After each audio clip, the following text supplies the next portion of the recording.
이런 말씀을 드린 이유는 오늘 설교 내용 속에 어쩌면 여러 가지 질문이 여러분들에게 제기되겠다라는 생각이 들기 때문입니다. 예수 믿는 성도에게 주어지는 여러 가지 은혜가 있습니다. 제일 첫 번째는 구원의 은혜겠죠. 구원받은 성도에게 주어지는 가장 큰 은혜가 무엇일까 생각을 해봅니다. 여러분들은 어떤 은혜가 가장 큰 은혜라고 생각을 하십니까? 구원받은 성도에게 주어지는 가장 큰 은혜는 기도가 아닐까 생각을 합니다. 기도.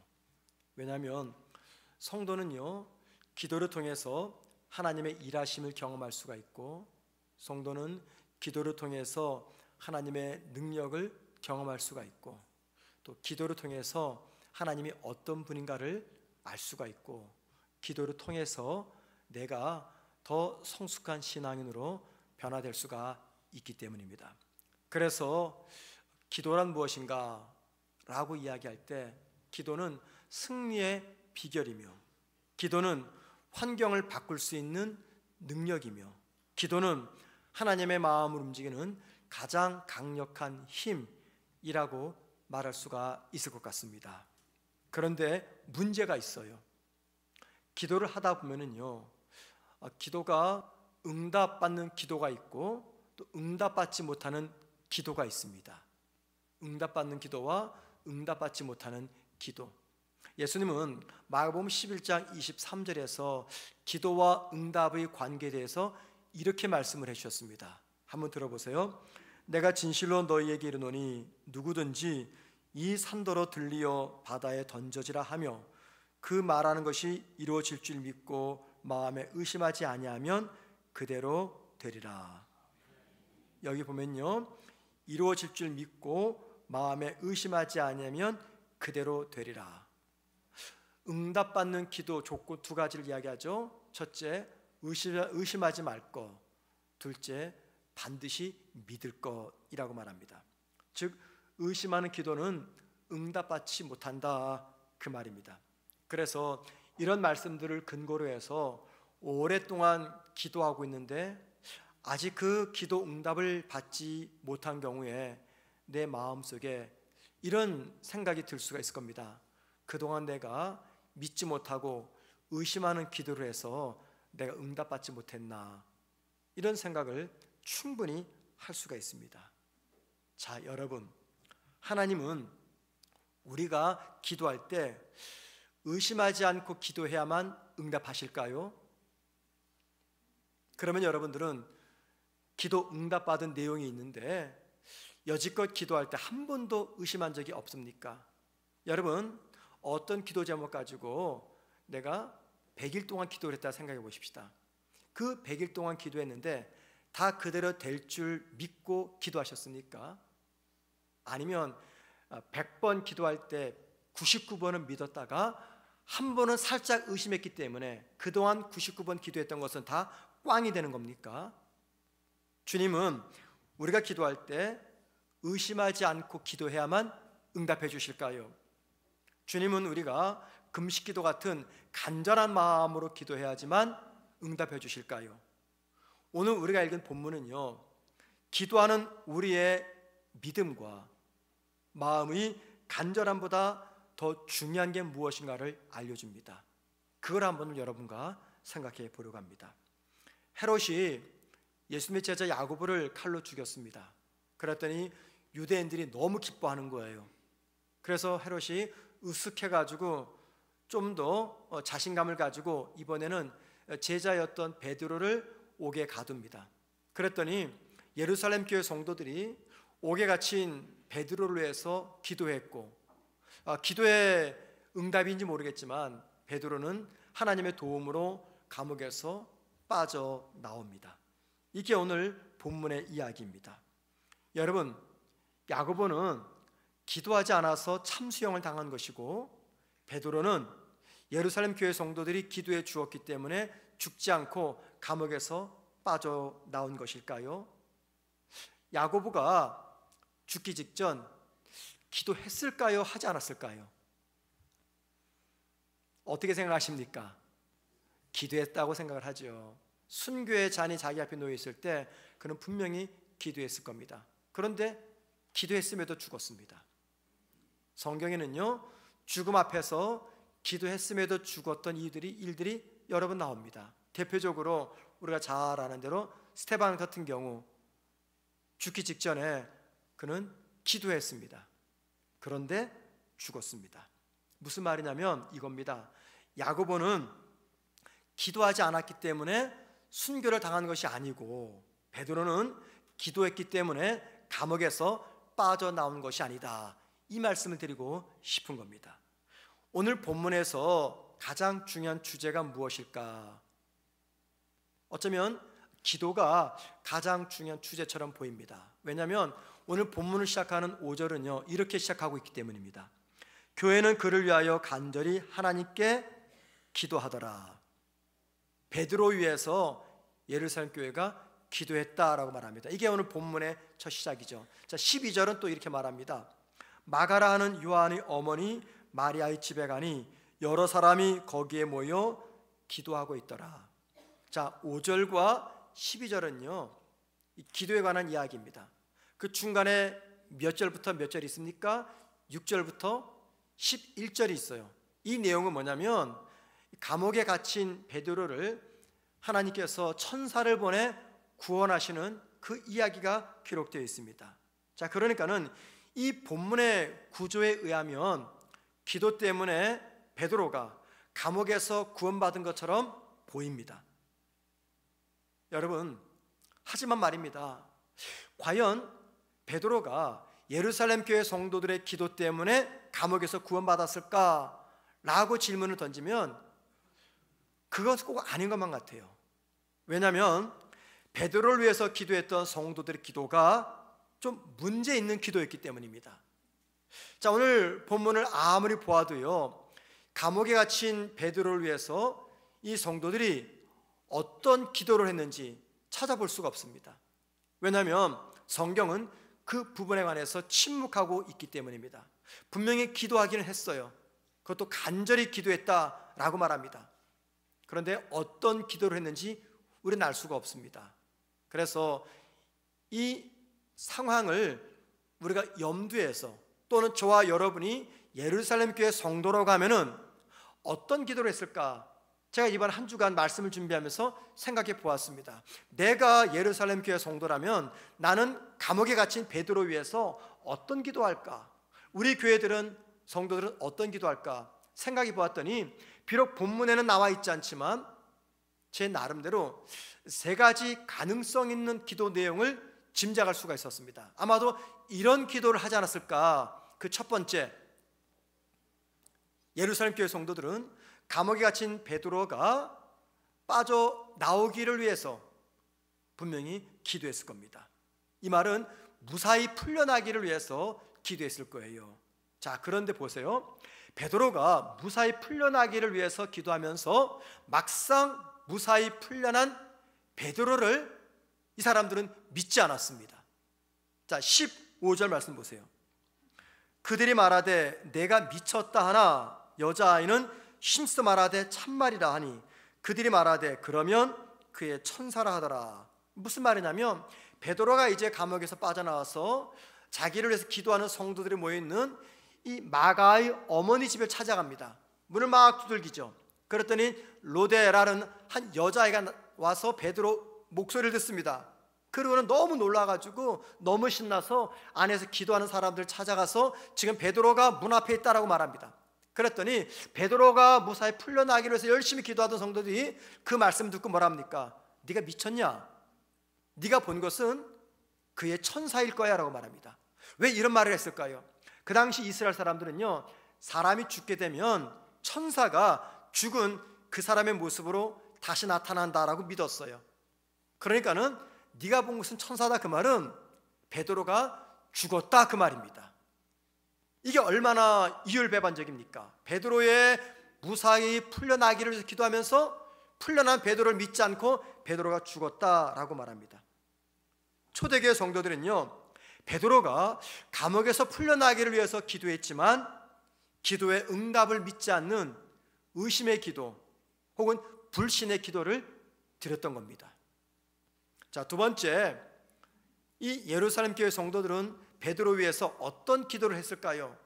또 이렇게 한번 짐작해 볼 수 있습니다. 가능성 있는 기도입니다. 감옥에 갇힌 베드로가 이 감옥에서 감당해야 될 고난이 있을 겁니다.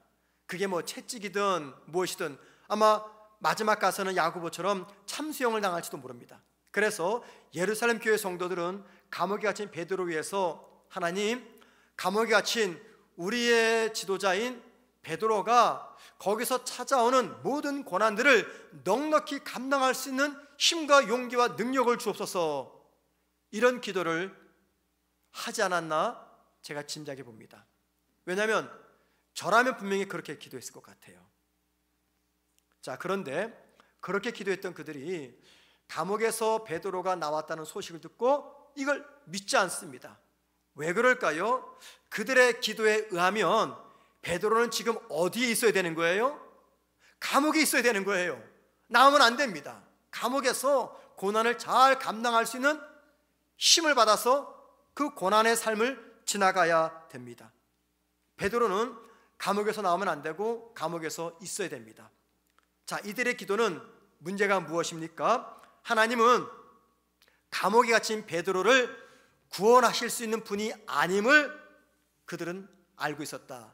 즉, 하나님은 감옥에 갇힌 이 베드로를 구원할 만한 능력이 있는 분임을 그들은 믿지 못하는 기도를 했다는 겁니다.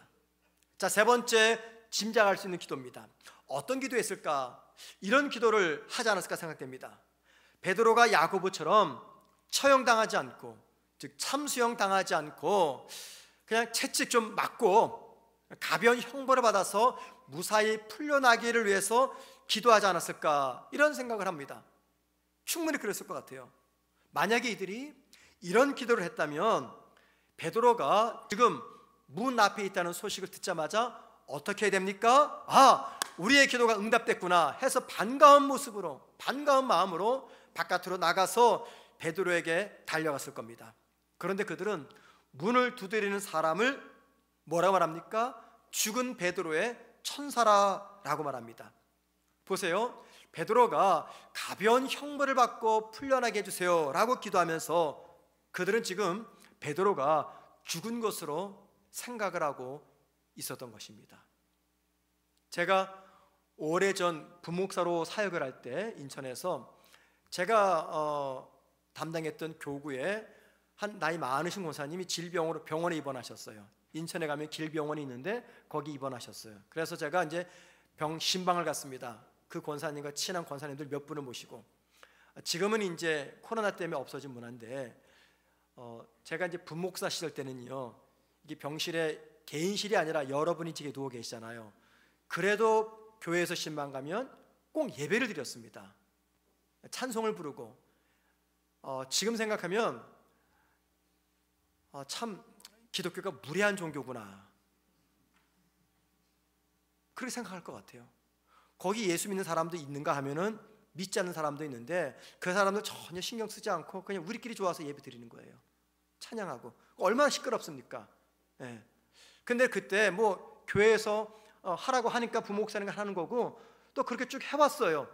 그게 정답인 줄 알았어요. 그런데 코로나가 터지고 병원 신만을 잘 못 가고 있지 않습니까? 예. 어쩌면 이것이 더 아름다울 수 있겠다라는 생각도 해봅니다. 아무튼 그때 저도 그 병실에 들어가서 열심히 찬양하고 말씀 전하고 간절히 기도해 줬어요. 제 목소리가 또 얼마나 큽니까, 여러분 아시는 대로 크게 기도했죠. 예. 그랬더니 함께 동참했던 우리 권사님들이 아멘, 예. 하나님 우리 권사님 꼭 살려주십시오, 믿습니다, 아멘 기도했어요. 신방 마치고 이제 돌아오기 위해서 엘리베이터 타고 주차장으로 가는데 엘리베이터에서 한 권사님이 그런 얘기를 해요. 아유, 얼마 못 갈 것 같아.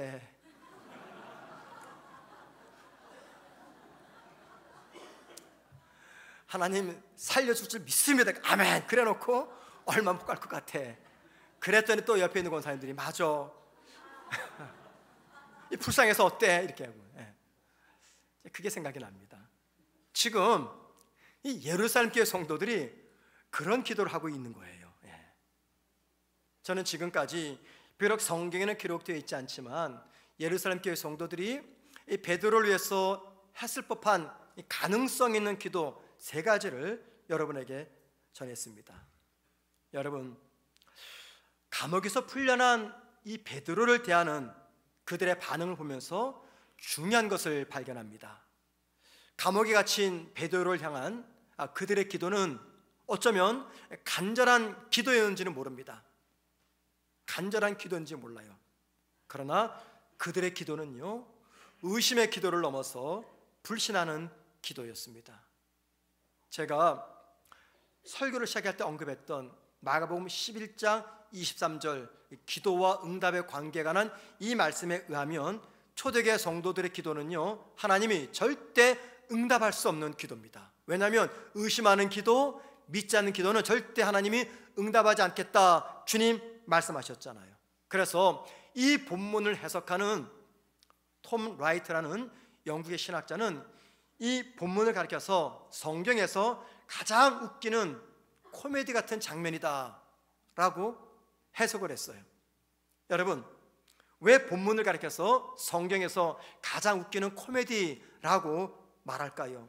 그것은요, 이들이 베드로가 풀려나기를 위해서 기도하면서도 정작 베드로가 풀려났는데 이걸 믿지 않았기 때문입니다.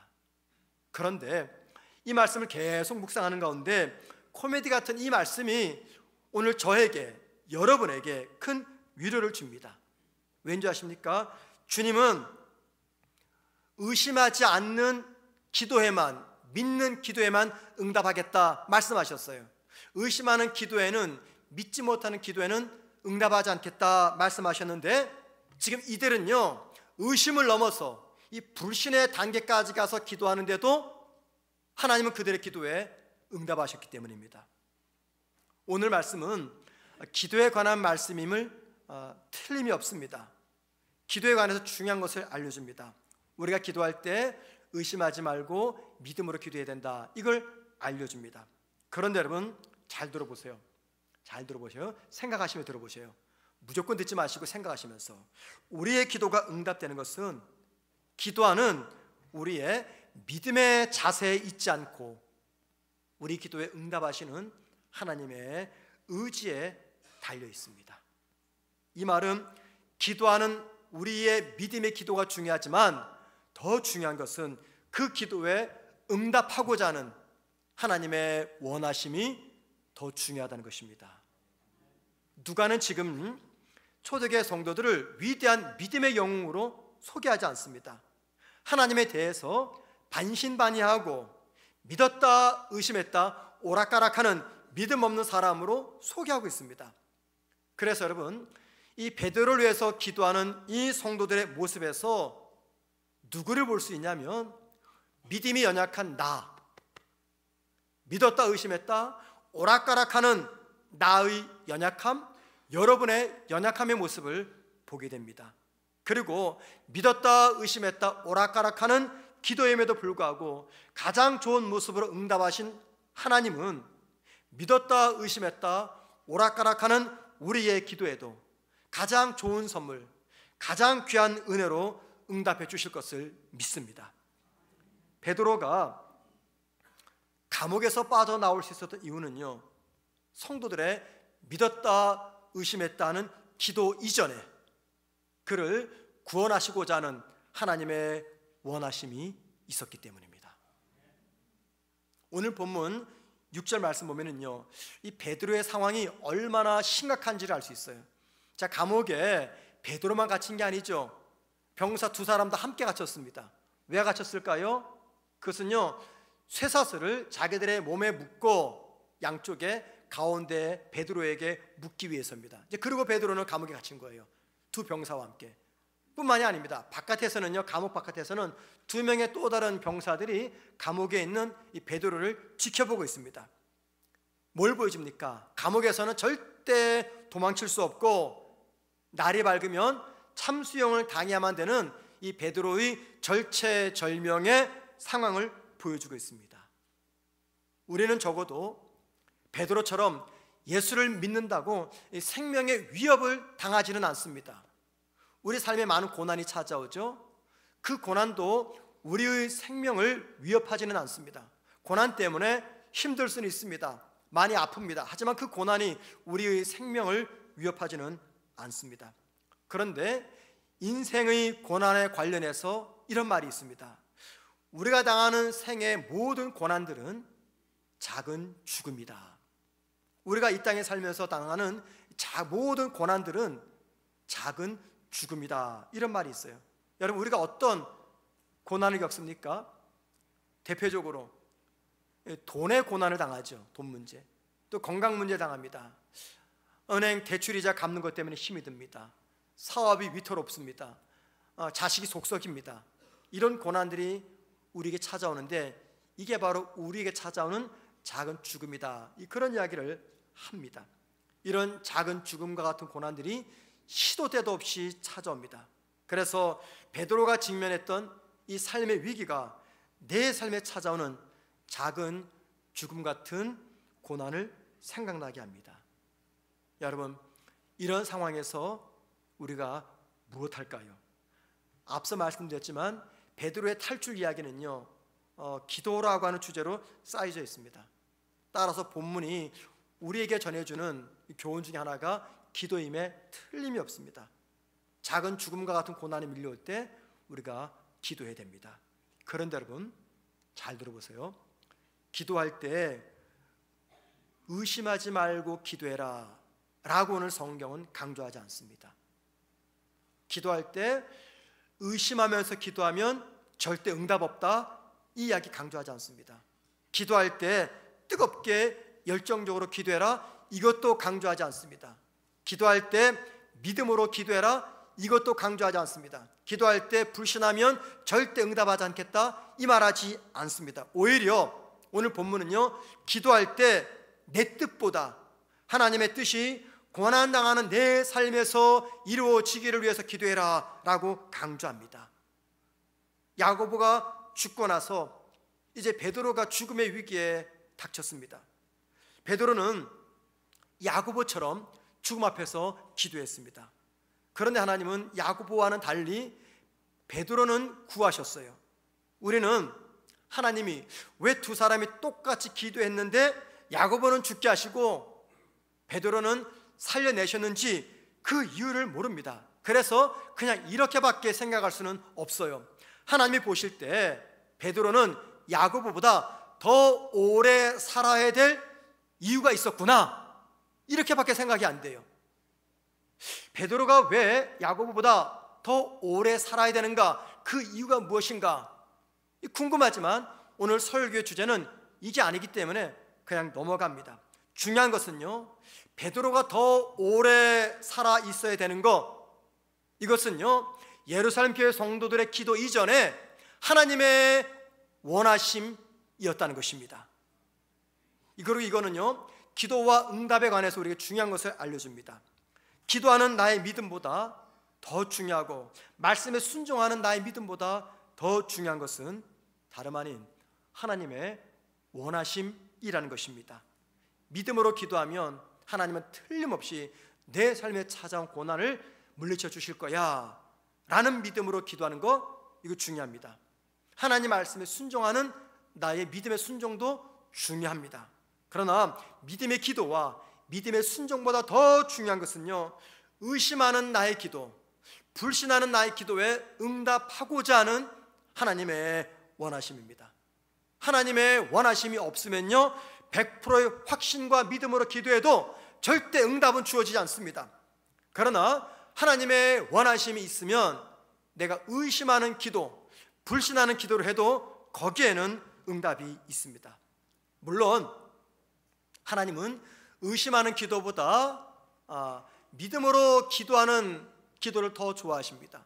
그리고 의심의 기도보다 믿음의 기도에 더 응답하십니다. 그러나 여러분, 그 경우에도 의심하지 않는 내 믿음에 하나님께서 응답하실 때도, 그 경우에도 우리의 믿음이 하나님의 응답을 받는 제1원인이 아니라는 것입니다. 우리의 기도가 응답받는 제1원인은 내 기도에 응답하시고자 하는 하나님의 원하심이 있기 때문입니다. 기독교의 바른 믿음이란 어떤 믿음일까요? 이루어지길 바라는 무언가를 정해놓고 그것이 이루어질 것이라는 긍정적인 마음으로 정신일도 하사불성이라는 이 자세로 기도하는 것, 이게 기독교의 바른 자세가 아닙니다. 그것은요, 긍정적 삶의 자세죠. 혹은 적극적인 사고입니다. 이게 바른 믿음이 아닙니다. 이건요, 인본주의 신앙입니다. 하나님의 뜻과는 상관없이 무조건 될 거야, 긍정적으로 생각하면 하나님이 도와주신다. 이게 바로 잘못된 인본주의 신앙입니다. 그렇다면 여러분, 기독교의 바른 신앙이란 어떤 신앙입니까? 내 삶에서 내 뜻이 아닌 하나님의 뜻과 하나님의 원하심이 이루어지기를 바라는 마음으로 기도하며 마침내 그 하나님의 뜻에, 그 원하심에 순종하는 것입니다. 그리고 나의 기도가 하나님의 원하심과 일치가 될 때 하나님의 역사가 내 삶에서 나타나는 것입니다. 자, 그러면 여러분, 만약에 내 삶에 기적이 없다면, 내 삶에 기도 응답이 없다면 그것은요, 기도하는 내가 의심해서가 아니라 거기에는 하나님의 원하심이 없기 때문입니다. 그러나 비록 내가 의심하는 기도를 할지라도 거기에 하나님의 원하심이 있다면 하나님의 응답이 내 삶에 나타날 것입니다. 자, 지금까지 말씀을 듣고 난 뒤 우리에게 어떤 생각이 들까요? 이런 생각이 들 겁니다. 그렇다면 하나님의 원하심이 중요하다면 우리가 뭐하러 기도하나? 그죠? 내가 기도하지 않아도 하나님께서 당신의 원하심에 따라 척척 들어주실 텐데, 반대로 내가 기도해도 하나님께서 원하지 않으시면 내게 응답하지 않을 텐데 뭐하러 기도하나? 이런 생각을 할 겁니다. 자, 여러분에게 묻습니다. 기도하시는 1차적 목적이 무엇입니까?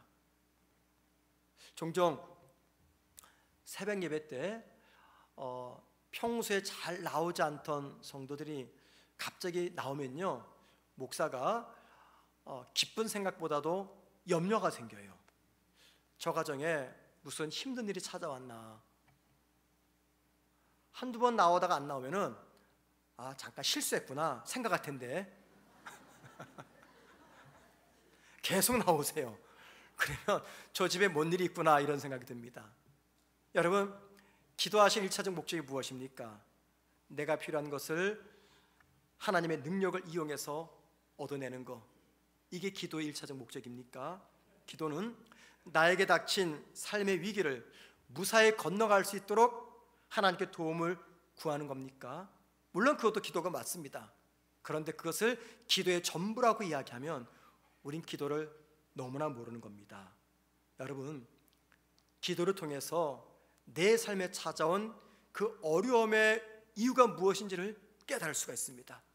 기도를 통해서 고난을 만난 내가 이 상황에서 하나님은 무엇하기를 원하시는지 하나님의 뜻을 발견할 수가 있습니다.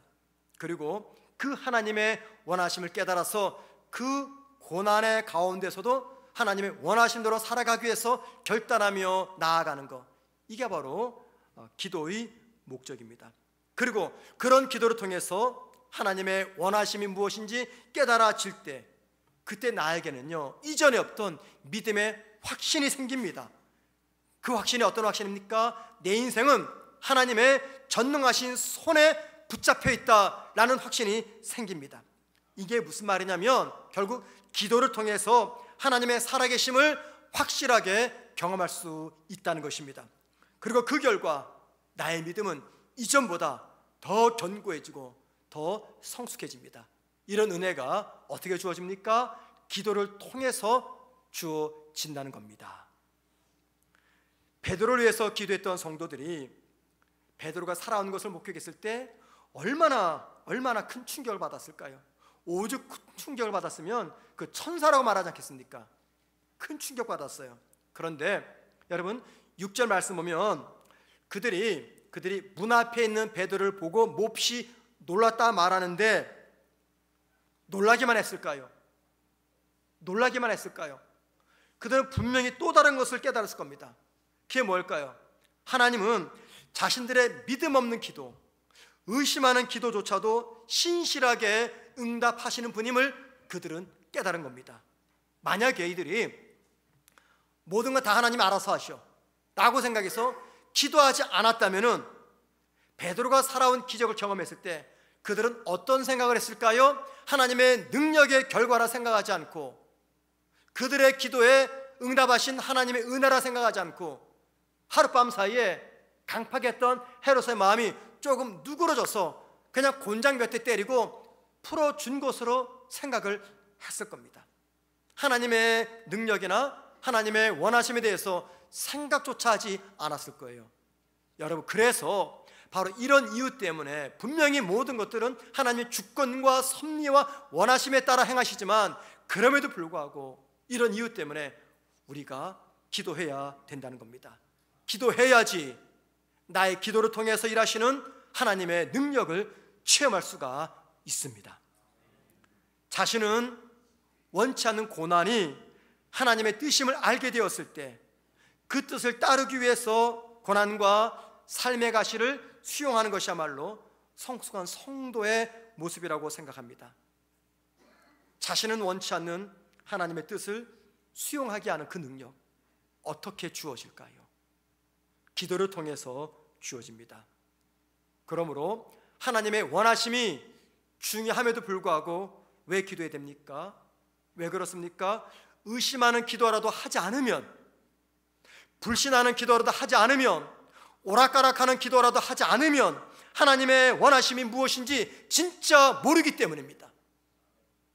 의심하는 기도, 불신하는 기도, 오락가락하는 그 기도라도 하셔야지만이 내 인생을 향한 하나님의 원하심을 내가 조금이라도 느낄 수고 발견할 수가 있기 때문입니다.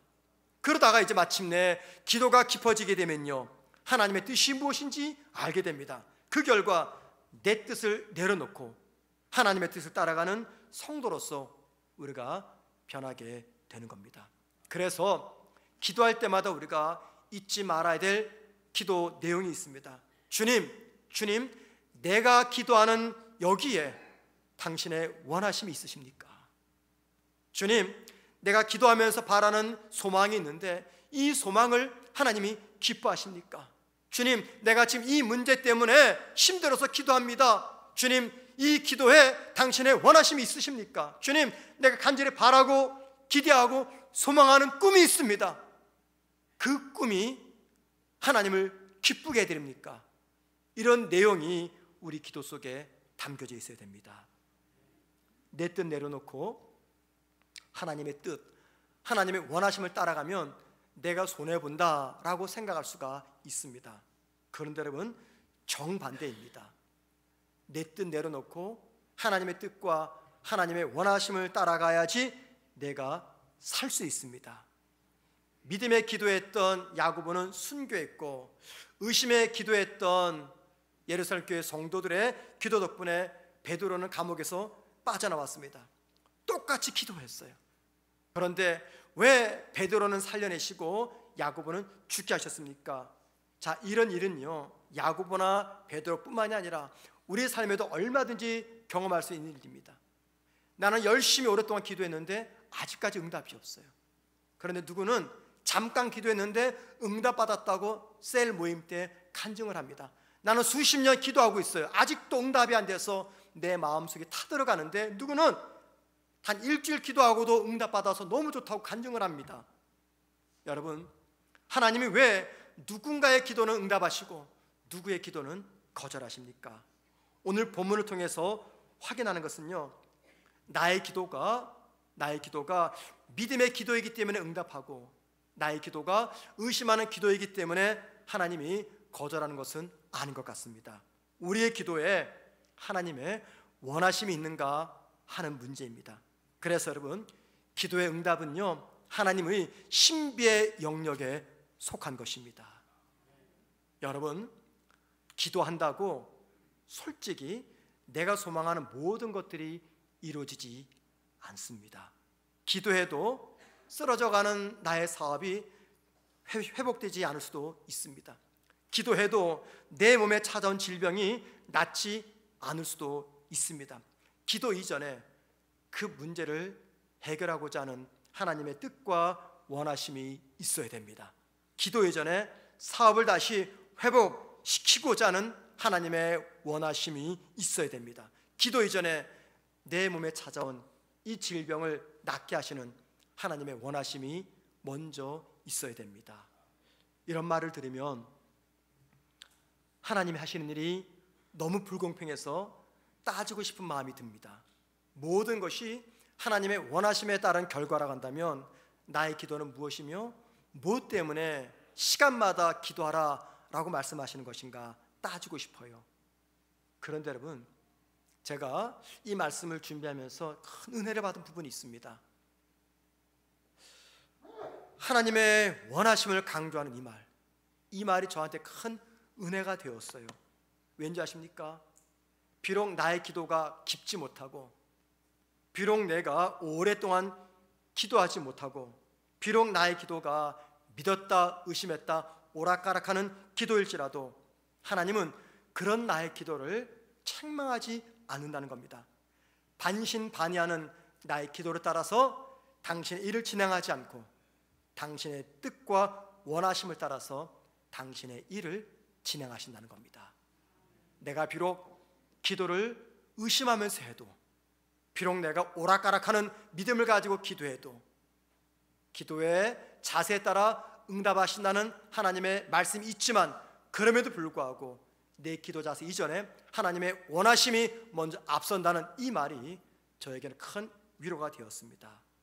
기도해도 상황은 변화되지 않을 수 있습니다. 기도해도 사람들의 마음이 움직이지 않을 수도 있습니다. 그러나 분명한 사실은 하나님이 내가 기도한 대로 응답하지 않아도 하나님은 당신의 원하심을 따라서 더 좋은 방법으로, 더 놀라운 방법으로, 더 영광스러운 방법으로 내 삶에 역사하신다는 겁니다. 여러분, 그동안 여러분의 기도가 늘 믿음의 기도였습니까? 한 번도 의심한 적이 없습니까? 기도하다가 절망한 적 없으십니까? 저는요, 기도하다가 많이 절망합니다. 기도하다가 기도가 안 나오고 막 욕이 터져 나옵니다.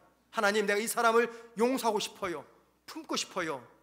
천 목사가 원수가 많나 보다 생각할지 모르겠지만 가끔 그런 기도가 나옵니다. 하나님, 내가 이 사람 용서하고 싶어요. 진짜 품고 싶어요.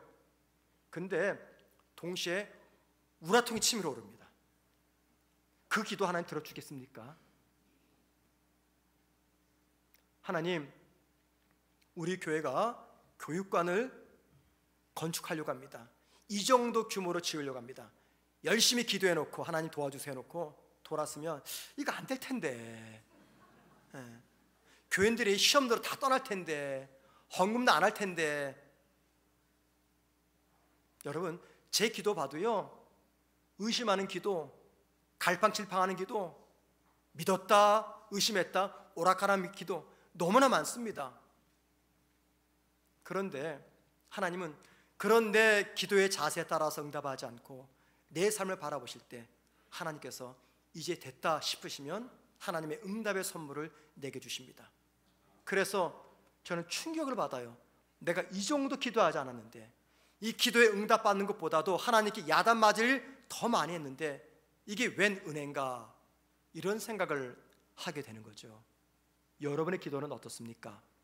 여러분은 의심하는 기도, 믿지 못하는 기도 해본 적이 없으십니까? 많으실 거예요. 그런데 하나님은 우리의 기도의 자세에 따라서 응답하지 않고 당신의 뜻과 원하심에 따라서 응답하신다라고 오늘 말씀을 통해서 약속하십니다. 이게 우리에게 얼마나 큰 축복인 줄 아세요? 여러분, 하나님의 원하심, 여러분의 인생을 향하신 하나님의 뜻과 원하심, 내 인생을 향하신 하나님의 뜻과 원하심은요, 언제나 신실하고 언제나 최선이며 언제나 선하다는 것입니다. 그렇기 때문에 비록 내 기도가 부족해도 하나님은 모든 것들을 합심해서 선을 만들어 주십니다. 그러나 여러분, 이런 은혜를 누리길 원한다면 여러분, 의심하는 기도의 자리, 불신하는 기도의 자리, 믿었다 의심했다 오락가락하는 그 기도의 자리라도 나오셔야 됩니다. 그래야지 하나님의 원하심이 무엇인지 깨닫게 되고 하나님의 뜻과 원하심에 따라 내 삶을 채워주시는 하나님의 일하심을 목격할 수가 있습니다. 그런 우리 모두가 되기를 주의 이름으로 축원을 드립니다. 오늘 말씀을 기억하면서